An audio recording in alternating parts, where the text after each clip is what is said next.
कहानी की शुरुआत होती है एक ग्रुप एक्सप्लोरर की टीम से जो साउथ अटलांटिक ओशन के बीच में होते हैं। उस शिप पर डेविड नाम का एक वेदर ऑफिसर था जो मौसम का हाल बताता है। वो लोग एक ऐसे आइलैंड की तरफ जा रहे थे जो समंदर के बीचों बीच मौजूद था। सरकार ने डेविड को वहां इसलिए भेजा था ताकि वो उस आइलैंड के बदलते मौसम का ऑब्जर्वेशन कर सके। डेविड को लगभग 1 साल तक वहां रुकना था मौसम का डेटा कलेक्ट करने के लिए। पूरा साल मौसम का डेटा कलेक्ट करने के बाद फिर उसे वापस लौट आना था। डेविड को साल भर का खाना और जरूरत का सारा सामान दे दिया गया था। कई दिन के सफर के बाद आखिरकार वो आइलैंड तक पहुंच गए। वो लोग बोट की मदद से उस आइलैंड पर उतरे। ये आइलैंड पूरी तरह से वीरान था, जहां एक परिंदा भी दिखाई नहीं दे रहा था। उस आइलैंड पर एक लाइट हाउस और एक छोटा सा घर था जहां डेविड को रहना था, क्योंकि इससे पहले भी एक रॉबर्ट नाम का वेदर ऑफिसर यहाँ रहता था, लेकिन अब उसकी ड्यूटी का वक्त खत्म हो चुका था। उसने 1 साल तक अकेले उस आइलैंड पर रहकर मौसम का डेटा कलेक्ट किया। अब उसकी जगह डेविड यहाँ पूरा साल मौसम का डेटा कलेक्ट करने के लिए रहेगा और वो पुराना ऑफिसर रॉबर्ट शिप के साथ वापस चला जाएगा। लेकिन जब पूरी टीम ने घर को विजिट किया तो वो हैरान रह गए, क्योंकि वहाँ किसी भी इंसान का नामो निशान नहीं था। कमरे के अंदर पुराने ऑफिसर का सारा सामान यहाँ वहाँ बिखरा पड़ा था। जिसके बाद कैप्टन और डेविड ने सोचा कि शायद लाइट हाउस में कोई हो सकता है। कैप्टन और डेविड बिना वक्त गंवाए लाइट हाउस की तरफ बढ़ते हैं और वो सब वहाँ एक अजीब नजारा देखते हैं। वो देखते हैं कि पूरा लाइट हाउस तेज और नुकीले लकड़ियों से घिरा हुआ था, जैसे किसी ने जानबूझकर उसे बंद कर दिया हो ताकि कोई भी अंदर न जा सके। जिसके बाद कैप्टन और डेविड ने लाइट हाउस का गेट कई बार नॉक किया, लेकिन अंदर से कोई रिस्पॉन्स नहीं मिला। आखिर में उन्होंने गेट को जोर से धक्का दिया और अंदर घुस गए। लाइट हाउस के अंदर उन्हें एक आदमी मिला जिसका नाम ग्रूनर था। जब उन्होंने ग्रूनर से पुराने वेदर ऑफिसर रॉबर्ट के बारे में पूछा तो उसने जवाब दिया कि वो तो मर गया है। वो समंदर की तरफ गया लेकिन दोबारा कभी लौटकर वापस नहीं आया। ग्रूनर की बातें सुनकर डेविड और कैप्टन दोनों चौंक गए। ये सब सुनने के बाद कैप्टन ने डेविड से कहा, अगर तुम अब भी चाहो तो हमारे साथ वापस चल सकते हो। लेकिन डेविड ने वापस जाने से इनकार कर दिया। डेविड ने सोचा अगर वो सरकार को उस आइलैंड का एक्यूरेट वेदर रिपोर्ट दे पाया तो उसे काफी मोटी रकम मिल सकती है। जिसके बाद कैप्टन ने उसे एक गन दी खुद की प्रोटेक्शन के लिए, और कैप्टन ने डेविड से कहा कि ये जगह मुझे सेफ नहीं दिखाई दे रही, अपना ख्याल रखना। इसके बाद उसे वहीं पर छोड़कर वो सब वापस चल दिए और अब ये दोबारा वापस 1 साल बाद आएंगे। कैप्टन के जाने के बाद डेविड ने घर को थोड़ा सेटल किया, रहने के काबिल बनाया। रात होने के बाद उसे ड्रॉर में एक डायरी मिली जो पुराने वेदर ऑफिसर रॉबर्ट की थी। उस डायरी में आइलैंड के बारे में बहुत कुछ लिखा था। डायरी में एक मिस्टीरियस क्रीचर के बारे में कुछ बातें लिखी गई थी, लेकिन सब कुछ साफ नहीं था, कुछ बातें अधूरी थी। डेविड हर लाइन को ध्यान से पढ़ता गया। उस डायरी में कुछ अजीब तरह के जानवरों के स्केचेस भी बने थे। डेविड को समझ नहीं आया उसने ऐसी पिक्चर्स क्यों बनाई थी। शायद वो अकेला था और टाइम पास के लिए ऐसा किया होगा। डायरी के एक पेज पर पुराने ऑफिसर के वाइफ की फोटो भी लगी थी। डेविड वह डायरी पढ़ते पढ़ते थक गया और धीरे धीरे उसकी आंख लग गई। अगली सुबह डेविड ने मौसम का डेटा कलेक्ट करना शुरू कर दिया, लेकिन समंदर के पास पहुंचते ही उसके कदम रुक गए। उसने देखा कि चट्टानों के बीच कुछ पत्थर अजीब तरीके से सजाए गए हैं और उनके बीच शेल्स रखे थे अजीब से पैटर्न में। डेविड ने सोचा शायद ये सब ग्रूनर ने किया है। वो ये सोचकर दोबारा अपने काम में लग गया। काम के दौरान जब उसने दूरबीन से लाइट हाउस की तरफ देखा तो उसे ग्रूनर के साथ एक और इंसान भी दिखाई दिया, लेकिन पलक झपकते ही वो गायब हो गया। डेविड ने दोबारा उसे देखने की कोशिश की, लेकिन फिर उसे लगा कि ये उसका वहम है। रात को डेविड अपने काम में बिजी था, तभी दरवाजे पर नॉक हुआ। उसे लगा कि शायद ये ग्रूनर है। डेविड ने उसका नाम पुकारा, लेकिन कोई जवाब नहीं मिला। हाथ में लैंप लेकर जैसे ही डेविड दरवाजे की तरफ बढ़ा तो उसके कानों में कुछ अजीब सी आवाजें गूंजने लगीं जो किसी इंसान की बिल्कुल भी नहीं थी। और फिर उसने देखा गेट के नीचे से किसी अजीबोगरीब क्रीचर का हाथ अंदर आने की कोशिश कर रहा है। वो इंसान का हाथ बिल्कुल भी नहीं था। ये देखकर डेविड के पांव तले जमीन ही खिसक गई। वो तुरंत बेसमेंट की तरफ भागा और वहां जाकर छुप गया। कुछ ही देर में वो मिस्टीरियस क्रीचर घर के अंदर घुस चुकी थी। वह छुप छुप कर डेविड को ढूंढ रही थी और डेविड बेसमेंट के एक छोटे से दरार से उसे देखने लगा। डेविड की हलचल से उस क्रीचर ने डेविड को देख लिया, जिसके बाद वो क्रीचर डेविड को मारने के लिए तेजी से उसकी तरफ भागा और दरार से उसे पकड़ने की कोशिश करने लगा। तो डेविड ने खुद को बचाने के लिए फौरन चाकू उठाकर उसकी आंख में दे मारा। वो क्रीचर चीख के भाग गई, लेकिन वो कभी भी वापस आ सकती थी। और डेविड के दिमाग में ये बात कंफर्म हो गई कि जो डायरी में क्रीचर के बारे में बात लिखी थी वह सच है। डर के मारे वो पूरी रात सो न सका। अगली सुबह जब डेविड घर से बाहर गया तो उसने रेत पर कुछ पैरों के निशान देखे जो किसी इंसान के बिल्कुल भी नहीं थे। वो निशान सीधे समंदर की तरफ जाकर खत्म हो गए थे। अब डेविड को सब समझ आ गया था कि क्यों ग्रूनर ने लाइट हाउस के चारों ओर नुकीली लकड़ियां लगाई हैं। अब डेविड जान गया कि अगर मैं इस घर में रहूंगा तो वो क्रीचर मुझे कभी भी मार सकते हैं। डर के मारे डेविड लाइट हाउस की तरफ दौड़ता है और ग्रूनर को चिल्लाकर कहता है, गेट गेट खोलो, मुझे अंदर आना है। लेकिन ग्रूनर उसे अंदर नहीं आने देता और कहता है तुझे शिप के साथ लौट जाना चाहिए था। डेविड निराश होकर वापस लौटता है क्योंकि क्रोनर उसे लाइट हाउस के करीब भी नहीं देखना चाहता था। वो उसके ऊपर पानी गिराकर उसे दूर जाने को कहता है। अब उसे खुद ही कुछ करना होगा। उसने घर की हर एक विंडो को लकड़ी से बंद कर दिया, चारों तरफ नुकीली लकड़ियों से घेरा बनाया और गेट के बाहर पुराने कागज और किताबें रखी। फिर उन पर तेल छिड़क दिया ताकि अगर वो क्रीचर वापस आए तो उसे आग से डराकर भगाया जा सके। लेकिन एक बात थी जो डेविड अब तक नहीं जानता था और ये बात उसे आज रात पता चलने वाली थी। खुशकिस्मती से उसे घर के अंदर एक पुराना बॉक्स मिला। उस बॉक्स में एक गन थी और बहुत सारी बुलेट्स। ये देखकर उसे जिंदा रहने की थोड़ी सी उम्मीद मिली। जैसे जैसे सूरज ढलने लगा, डेविड के दिल में डर बढ़ने लगा। कुछ ही देर में चारों तरफ रात का अंधेरा छा गया। डेविड गन हाथ में लिए घर के एक कोने में चुपचाप बैठा था। उसकी दिल की धड़कनें तेज थीं। तभी एक अजीब आवाज सुनाई दी और जब डेविड ने खिड़की से छुपकर समंदर की तरफ देखा तो जैसे उसके पैरों के नीचे से जमीन ही खिसक गई। उसने देखा कि सिर्फ एक नहीं बल्कि पानी में से कई सारी वही अजीबोगरीब क्रीचर्स उसकी तरफ बढ़ रही हैं। कुछ ही देर में वो सब इकट्ठा होकर कमरे का गेट तोड़ने की कोशिश करने लगे। डेविड ने तुरंत गोलियां चलानी शुरू की, जिनमें से कुछ क्रीचर्स गिरकर मर गए। डेविड को लगा कि गोली की आवाज सुनने के बाद वो डरकर भाग जाएंगे, लेकिन अपने साथियों को मरता हुआ देखकर वो और भी ज्यादा गुस्सा हो गए। तब डेविड प्लान बी अपनाते हुए गेट के बाहर रखे कागजों और पुरानी किताबों को आग लगा देता है। आग देखकर वो क्रीचर्स डर के मारे वापस समंदर में लौट गए, लेकिन अब वही आग डेविड के घर तक पहुंच चुकी थी। घर के दरवाजे ने आग पकड़ ली और धीरे धीरे फैलने लगी क्योंकि पूरा घर लकड़ी का बना हुआ था। डेविड ने तुरंत एक चादर में खुद को लपेटकर अपनी जान बचाई और बाहर निकलकर लाइट हाउस के पास एक बड़े पत्थर के पीछे छुप गया। क्रीचर्स को शूट करते वक्त डेविड के हाथ में काफी गहरी चोट भी आई। तभी अचानक तेज बारिश शुरू हो गई। आग धीरे धीरे बुझने लगी, लेकिन पूरी रात की बारिश के बाद भी सुबह तक डेविड अपना घर नहीं बचा पाया। पूरा घर जलकर लगभग राख हो चुका था। अब अगर डेविड को जिंदा रहना है तो उसे लाइट हाउस में पनाह लेनी होगी। उसने अपनी राइफल उठाई और लाइट हाउस के पास के पत्थरों के बीच छुप गया और इंतजार करने लगा कि कब ग्रूनर पानी भरने आएगा। जब ग्रूनर पानी भरने के लिए लाइट हाउस से बाहर निकला तो डेविड उसके पीछे पीछे चल दिया, लेकिन तभी अचानक एक अजीब सा क्रीचर जो ग्रूनर के पास ही था उसने डेविड पर हमला कर दिया। लेकिन किसी तरह करके डेविड ने उसे काबू कर लिया। वो क्रीचर ग्रूनर का रक्षक था। जब वह उसे शूट करने वाला था तो ग्रूनर ने तुरंत डेविड को रोका और कहा, रुक जाओ, ये मेरा पालतू है। डेविड ने गोली नहीं चलाई और मौके का फायदा उठाते हुए उसने ग्रूनर के साथ एक शर्त रखी, अगर इस क्रीचर को जिंदा रखना है तो मुझे लाइट हाउस में रहने दिया जाए, नहीं तो मैं इसे मार दूंगा। जिसके बाद ग्रूनर ने हाँ कर दी क्योंकि डेविड के पास ढेर सारा खाना और गन पाउडर था। शाम होने से पहले दोनों बचा हुआ खाना लेकर लाइट हाउस लौट आए और वो दोनों आराम से सो गए। अगली सुबह वो क्रीचर चुपचाप डेविड का हाथ चाट रहा था। जब डेविड नींद से जागा तो उसने देखा कि इस क्रीचर के चाटने की वजह से उसका हाथ पूरी तरह से ठीक हो चुका है। ये सब देखकर डेविड हैरान हुआ। डेविड अब क्रोनर से इस क्रीचर के बारे में और जानना चाहता था और फिर ये सब दुनिया के सामने लाना चाहता था क्योंकि ये किसी जादू से कम नहीं था। डेविड ने सोचा,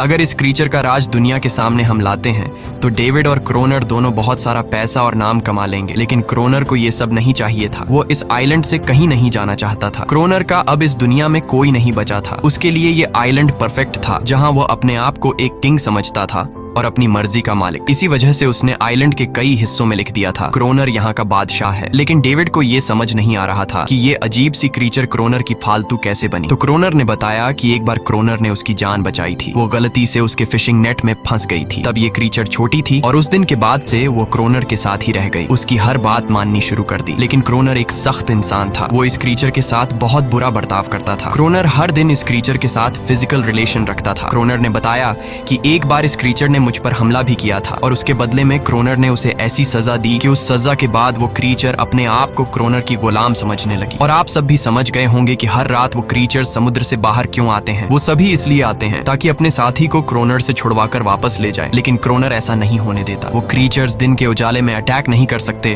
क्योंकि सूरज की रोशनी उनकी स्किन जला देती है। डेविड अब यहाँ और नहीं रहना चाहता था। वो किसी तरह से आइलैंड से अपनी जान छुड़ाना चाहता था। खैर, शाम होने लगी और क्रोनर ने उससे कहा, गन लेकर रेडी हो जाओ क्योंकि वो क्रीचर्स कभी भी हमला कर सकते हैं। वो लाइट हाउस की लाइट ऑन करने के लिए तैयार हो गए और कुछ ही देर में समुद्र से बड़ी संख्या में क्रीचर्स निकलकर बाहर आ गए। वो लाइट हाउस की तरफ बढ़ते जा रहे थे। क्रोनर उन पर लगातार फायर करता जा रहा था, लेकिन डेविड पूरी तरह से डर गया था। वो लाइट हाउस के अंदर की तरफ आने लगा। क्रोनर के बार बार कहने के बावजूद वो बस एक कोने में चुपचाप बैठा रहा और कुछ ही देर में डेविड बेहोश हो गया। क्रोनर पूरी रात अकेला इन क्रीचर्स से लड़ता रहा। अगली सुबह क्रोनर ने गुस्से में डेविड के मुंह पर पानी डालकर उसे उठाया और कहा, अगर तुम्हें जिंदा रहना है तो इनकी जान लेनी होगी, नहीं तो तुम्हें लाइट हाउस से निकाल दिया जाएगा और तुम्हें मेरी हर बात माननी होगी। रोजाना पानी भर कर लाना, लाइट हाउस के छोटे बड़े काम करना और रात को मेरे साथ गार्ड ड्यूटी भी करनी होगी। अब डेविड के पास दूसरा कोई ऑप्शन नहीं था। इसी वजह से ये सब करना उसकी मजबूरी बन गया। डेविड अब क्रोनर की हर बात मानने लगा, लेकिन एक चीज थी जो उसे बिल्कुल भी पसंद नहीं आई। वो ये थी कि हर रोज उस फीमेल क्रीचर को अलग अलग तरीकों से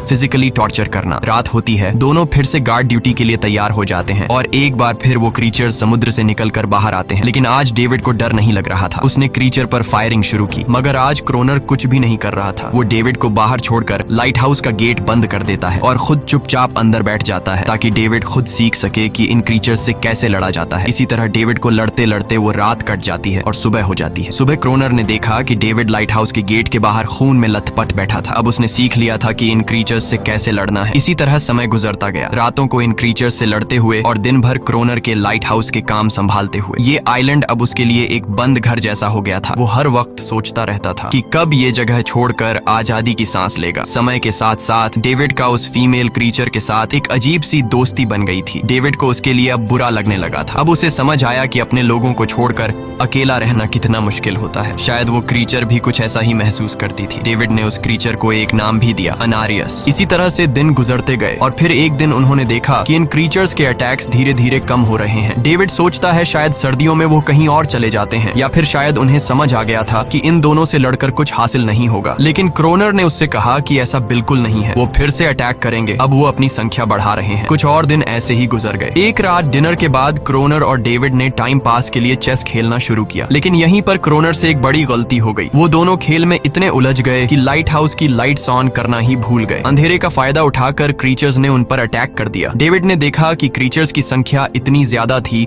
कि दो लोग मिलकर भी ज्यादा देर तक नहीं लड़ सकते थे और इस बार उनके पास कोई प्लानिंग भी नहीं थी। गन्स की बुलेट्स भी ऑलमोस्ट खत्म हो चुकी थी। किसी तरह बचते बचाते वो लाइट हाउस के टॉप तक पहुंच गए, लेकिन इस बीच क्रोनर के पैर में गहरी चोट आ गई। वो क्रीचर्स आज उन पर भारी पड़ गए थे। दोनों को लगा कि आज उनकी मौत पक्की है, लेकिन खुशकिस्मती से सुबह हो गई। जैसे ही सूरज धीरे धीरे उभरता है, वो क्रीचर्स लाइट हाउस छोड़कर समुद्र में वापस चले जाते हैं। कड़कती धूप निकलने के बाद एनेरियस क्रोनर के जख्म को ठीक करने की कोशिश करती है, लेकिन अब तक डेविड को समझ आ चुका था कि वो इन क्रीचर्स के साथ ये लड़ाई जीत नहीं सकते। बुलेट्स भी अब खत्म होने के करीब हैं। उनके पास खाना भी इतना नहीं है कि वो ज्यादा देर तक चल सके। लकीली अगले दिन जब डेविड लाइट हाउस के बाहर इधर उधर घूम रहा था तो उसने समुद्र में एक जहाज देखा। वो जल्दी से अंदर से फ्लेयर गन लाया और जहाज को सिग्नल देने गया, लेकिन क्रोनर ने उसे रोक दिया क्योंकि वो नहीं चाहता था कि डेविड यहाँ से जाए। उसी वक्त अनारियस ने क्रोनर पर हमला कर दिया। वो डेविड को क्रोनर से बचाना चाहती थी। क्रोनर किसी को भी ये आइलैंड छोड़ने नहीं देना चाहता था। ये आइलैंड उसकी अपनी दुनिया थी जहाँ वो एक किंग की तरह रहता था। वो डेविड को भी जाने नहीं देना चाहता था। इतने समय से अकेला रहने के बाद अब उसके पास कोई था जिससे वो बात कर सकता था, और अगर डेविड उस शिप में वापस चला गया तो वो वहाँ जाकर सबको एनेरियस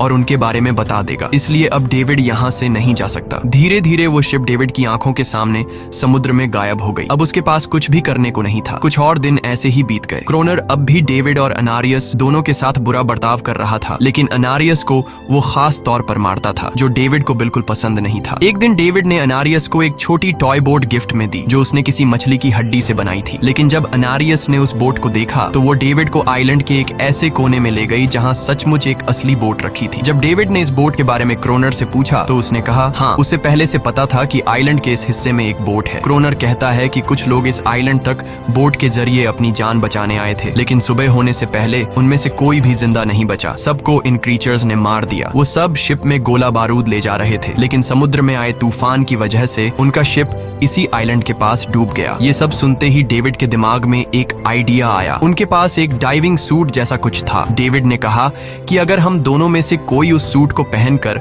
समुद्र के उस हिस्से में जाए जहां वो शिप डूबी थी, तो हो सकता है उन्हें कुछ बुलेट्स या डायनामाइट मिल जाए जिससे इन क्रीचर्स से लड़ना आसान हो जाए। लेकिन क्रोनर ने इस बात को मानने से इनकार कर दिया, पर डेविड अपनी जान को खतरे में डालकर ये काम करने को तैयार था। कुछ और दिन ऐसे ही गुजर गए। डेविड और अनारियस के बीच एक गहरा कनेक्शन बन गया। डेविड उसे पसंद करने लगा था। इन दोनों को रोमांस करते हुए ये सब क्रोनर ने चुपके से देख लिया। क्रोनर को लगा कि अनारियस उसे छिन जाएगी, इसलिए डेविड को रास्ते से हटाना पड़ेगा। अगले दिन क्रोनर खुद डेविड की बात मानने को तैयार हो जाता है। वो डेविड से कहता है ठीक है, तुम सूट पहनकर लेकर नीचे पानी में जाओगे और वहाँ ढेर सारा RDX कलेक्ट करोगे, फिर मैं तुम्हें बोट से ऊपर की तरफ खींच लूंगा। लेकिन क्रोनर का असली इरादा कुछ और ही था। वो चाहता था कि डेविड उसकी मदद से समुद्र के नीचे रखे डायनामाइट के बॉक्सेस वापस सरफेस तक ले आए और उसके बाद उसे वही समंदर में अकेला छोड़ दे ताकि वो क्रिएचर्स उसे मार दें। इस तरह डायनामाइट भी उसके पास आ जाएगा और अनारियस फिर से उसकी गुलाम बन जाएगी। वो दोनों बोट में बैठकर उस जगह पहुंच गए जहां शिप पानी में डूबा था। डेविड ने डाइविंग सूट पहना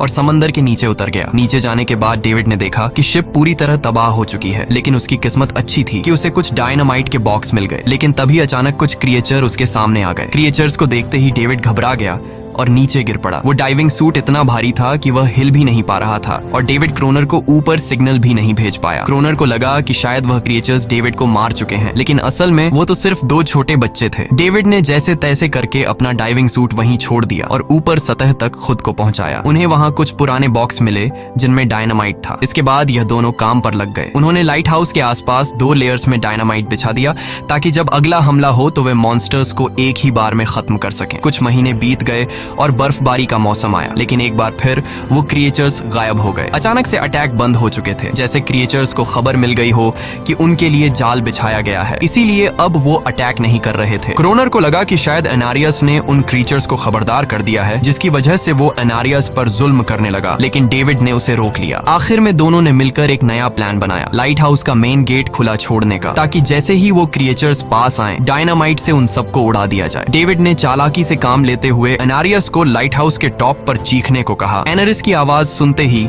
सभी क्रिएचर्स गुस्से से भड़क उठे। क्रिएचर्स ने जब देखा कि लाइट हाउस का मेन गेट खुला हुआ है तो उन्हें लगा कि यह अच्छा मौका है एनारियस को छुड़ाने का, लेकिन असल में यह उनके लिए एक चाल थी। कुछ ही देर में वह क्रिएचर समंदर से बाहर निकलने लगे। वे सीधे मेन गेट की तरफ बढ़े और अंदर घुसते ही डेविड पर हमला कर दिया। डेविड भी हिम्मत दिखाता है और क्रिएचर से जान छुड़ा लेता है। जैसे ही वे सभी क्रिएचर लाइट हाउस के पास पहुंच जाते हैं तो क्रोनर डायनामाइट का लीवर दबा देता है, लेकिन ब्लास्ट नहीं होता। असल में डेविड ने उसका कनेक्शन खोल दिया था और क्रोनर उसे दोबारा लगाना भूल गया था। डेविड तुरंत ऊपर भागता है और डायनामाइट का वायर जोड़ना शुरू करता है। तब तक वो क्रिएचर्स लाइट हाउस पर चढ़ने की कोशिश कर रहे होते हैं, जिन्हें सिर्फ अकेला क्रोनर रोकता है। जैसे ही कनेक्शन पूरा होता है डेविड पहला लेयर उड़ा देता है, जिससे कई क्रिएचर्स ब्लास्ट में खत्म हो जाते हैं, लेकिन अभी भी काफी मॉन्स्टर्स लाइट हाउस पर हमला करने के लिए तैयार होते हैं। इस वजह से क्रोनर दूसरा लेयर भी ब्लास्ट कर देता है। दोनों उस जोरदार धमाके में बेहोश हो जाते हैं। अगली सुबह जब दोनों होश में आए तो उन्होंने देखा कि एनारियस वहां नहीं थी। ब्लास्ट में चारों तरफ मरे हुए क्रिएचर्स पड़े थे। क्रोनर उन सबको मार रहा था जो जख्मी हालत में जिंदा बचे थे। तभी डेविड की नजर उनमें से एक के गले में लटके एक नेकलेस पर पड़ी। उस क्रिएचर को तड़पता हुआ देखकर डेविड को उस पर तरस आ जाता है और उसे अपनी गलती का एहसास हो जाता है। जिन क्रिएचर्स को वह अब तक खूंखार समझते आए थे वो भी इंसानों की तरह थे, सिर्फ बोल नहीं सकते थे। लेकिन क्रोनर के लिए यह सब बेकार बातें थीं। उस दिन के बाद वह क्रिएचर्स फिर कभी अटैक नहीं कर पाए, लेकिन हर दिन समंदर के किनारे से रोने की आवाजें आती थीं। डेविड को अब तक नहीं पता था कि उन्होंने कितना बड़ा नुकसान कर दिया था, कितनी फैमिली टूट गई, कितने बच्चों ने अपने लोग खो दिए सिर्फ एक गलतफहमी की वजह से। अगले दिन डेविड ने समंदर में उन क्रिएचर्स के कुछ छोटे छोटे बच्चों को देखा, वो सब जिन्होंने अपने परिवार खो दिए थे। डेविड ने पत्थरों का एक गोल सर्कल बनाया और उसके बीच में वह छोटी टॉय बोट रख दी ताकि एनारिस उसे देखकर वापस लौट आए। डेविड ने कई घंटे इंतजार किया, लेकिन एनारिस कभी वापस नहीं आई। सुबह नींद से जागने के बाद डेविड ने देखा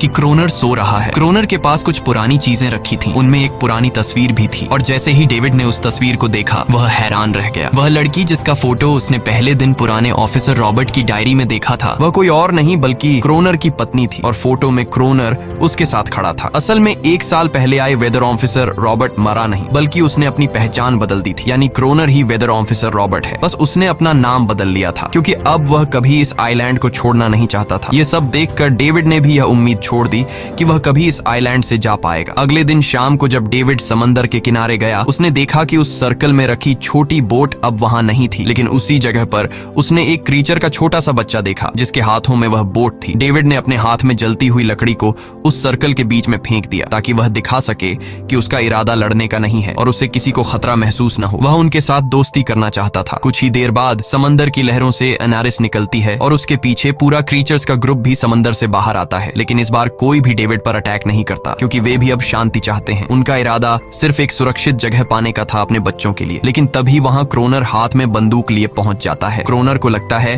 कि अगर शांति हो गई तो उसे सबसे ऊपर होने का एहसास कैसे होगा। डेविड उसे समझाने की कोशिश करता है कि ये क्रीचर्स लड़ना नहीं चाहते, ये शांति चाहते हैं। लेकिन ग्रोनर किसी की नहीं सुनता। वो एनेरियस से चिल्लाकर कहता है अंदर चली जाओ। लेकिन ये पहली बार था कि एनेरियस ने उसकी बात नहीं मानी क्योंकि अब वह उसकी नौकरानी नहीं थी। यह देखकर क्रोनर को लगता है कि अब इस आइलैंड पर उसकी बादशाहत नहीं रही। क्रोनर खुद को अंदर से कमजोर महसूस करने लगता है क्योंकि अब कोई भी उसका हुक्म नहीं मान रहा था। गुस्से में उसने लाइट हाउस की तरफ कदम बढ़ाए। डेविड को लगा शायद क्रोनर को अब समझ आ गया होगा कि हर एक जानवर आजादी चाहता है, कोई भी किसी का गुलाम बनकर नहीं जीना चाहता। लेकिन क्रोनर के सर से बादशाहत का भूत कहां उतरने वाला था। जैसे ही वह लाइट हाउस पहुंचा उसने सिग्नल गन से एक फ्लेयर छोड़ी जो सीधा जाकर एक क्रीचर के बच्चे से टकरा गई। उस बच्चे की तुरंत मौत हो गई। सभी क्रीचर्स डर के मारे भाग गए और एनेरियस ने भी डेविड पर अपना पूरा भरोसा खो दिया। गुस्से से पागल डेविड तुरंत लाइट हाउस की तरफ भागता है क्रोनर को सबक सिखाने। डेविड उससे लड़ने लगता है, क्यों किया तूने ये सब? ये लोग तो बस शांति चाहते थे। लेकिन क्रोनर इतना हिंसक हो चुका था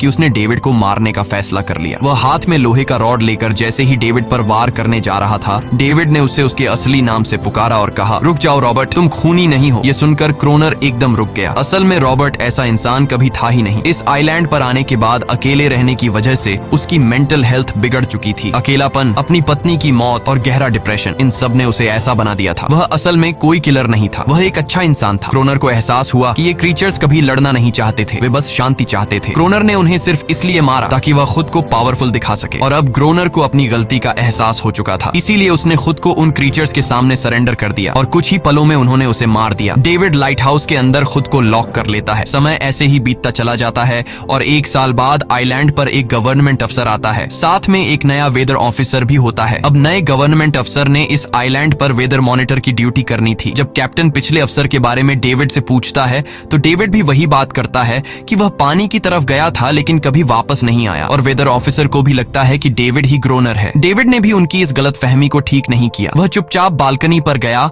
और खड़ा हो गया बिना कुछ कहे, क्योंकि अब वह भी इस आइलैंड को छोड़ना नहीं चाहता था, बिल्कुल क्रोनर की तरह। इसी दौरान एनेरिस भी अपने परिवार के साथ खुश थी। अब उन्हें किसी क्रोनर जैसे आदमी का डर नहीं था। अब वे आइलैंड पर भी और समंदर में भी आजादी से जी सकते थे। इसी के साथ कहानी खत्म हो जाती है। अगर वीडियो आपको अच्छी लगी हो तो हमारे चैनल को जरूर सब्सक्राइब कीजिए।